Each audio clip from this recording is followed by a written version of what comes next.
Hannah in Berlin. Hannah asked, how do you get your CV read by the hiring manager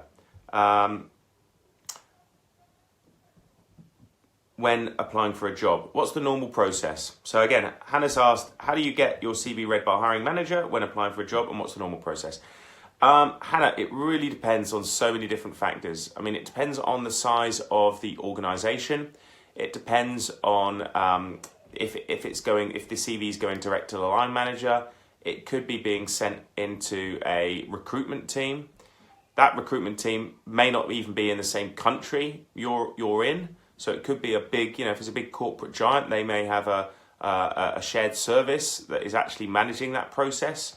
That's where it gets really difficult. So you tend to find, of course, the smaller growing companies tend to find that you're able to get a bit more direct contact with the business, the people who are actually making the decisions. The larger the organization, the more removed and the more chance that you've got of not actually engaging with that senior, the actual hiring manager. So to answer your question, it's really difficult. I think if you're sending it and it's a big company and perhaps it's an online system, and it's one of these big systems you might not know, but behind the scenes, there's big companies that create these big recruitment systems.